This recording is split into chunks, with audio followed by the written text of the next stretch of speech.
Olá, amigos e amigas.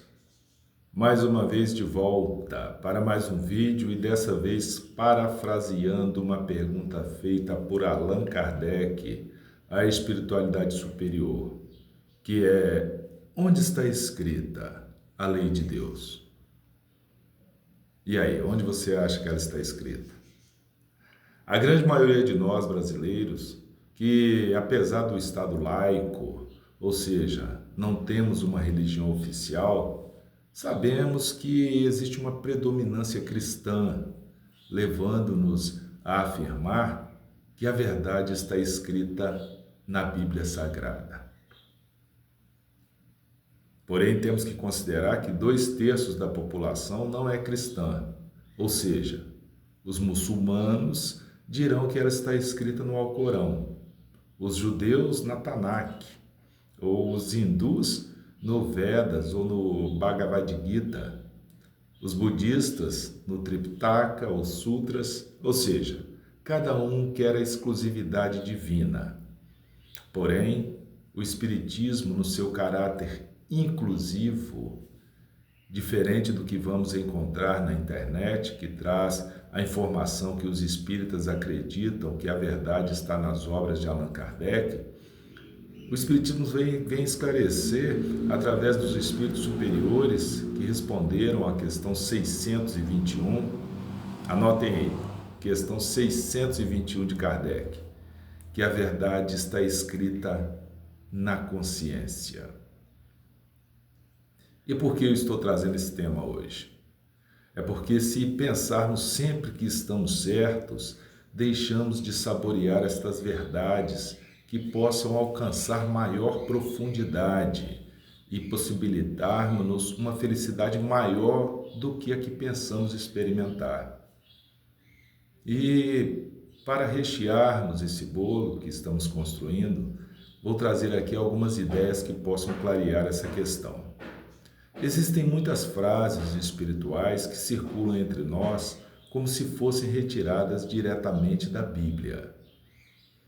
Quando descobrimos que elas não aparecem ali de forma literal, alguns se decepcionam, como se perdessem o valor. No entanto, talvez estejamos olhando para o lugar errado. O mais importante não é onde a frase nasceu nem onde está escrita, mas o que ela produz em nós. Se nos motiva ao bem, se nos consola na dor, se nos esclarece na dúvida e se nos fortalece na caminhada, podemos considerar que é produto divino nos amparando. E é exatamente assim que o Espiritismo nos convida a pensar, não como quem coleciona frases sagradas, mas como quem aprende a discernir ideias que elevam o espírito. Se uma ideia nos impulsiona a confiar mais, a agir melhor e a compreender a vida com mais serenidade, ela já está a serviço de Deus, mesmo que não esteja escrita com aspas e número de capítulo. A fé madura não se sustenta apenas na literalidade do texto, mas na lógica moral que ela desperta. Quando bem compreendidas, essas frases populares ampliam nossa capacidade de crer, porque nos ensinam que Deus não fala apenas por livros, mas pela consciência, pela experiência e pela razão iluminada pelo amor.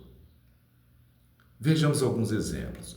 O primeiro, Deus não escolhe os capacitados, capacita os escolhidos. Já ouviram essa frase? Ela é frequentemente atribuída a Einstein, mas não existe comprovação. Ela não aparece na Bíblia dessa forma, mas traduz uma verdade profunda. Ninguém nasce pronto para a missão que a vida lhe confia. Por exemplo, Moisés era inseguro, Pedro era impulsivo, Paulo era perseguidor. O que os transformou não foi a perfeição inicial, mas o esforço em crescer. A frase nos consola quando nos sentimos pequenos diante das tarefas, lembrando que a capacitação é processo, não pré-requisito. Seu valor não está em um ser versículo, mas em despertar coragem. A segunda, não cai uma folha da árvore sem que Deus permita. Também não está escrita na Bíblia, mas no Alcorão, na Surata 6:59. Ainda assim, a ideia aponta para algo essencial. O universo não é um caos moral.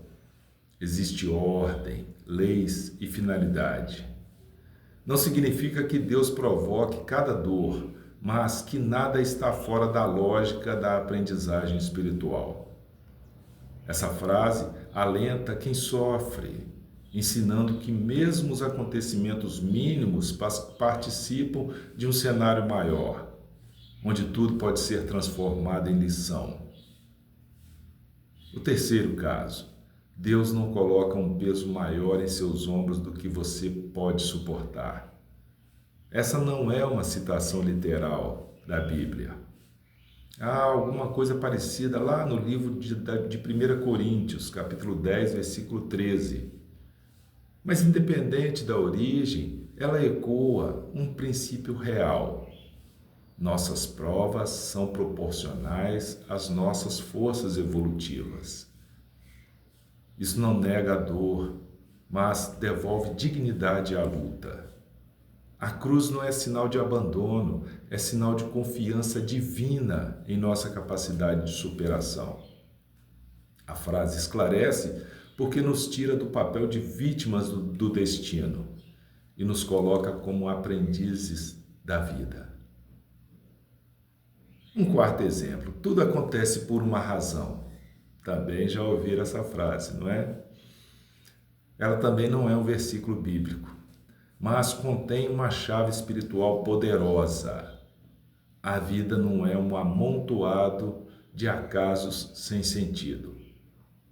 Quando bem compreendida, essa frase não justifica o mal, mas aponta para a possibilidade do bem nascer daquilo que hoje ainda não entendemos.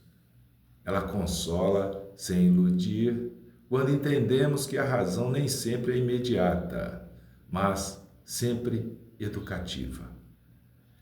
Percebe-se então que o valor dessas frases não está no carimbo da origem, mas no efeito que produzem na alma.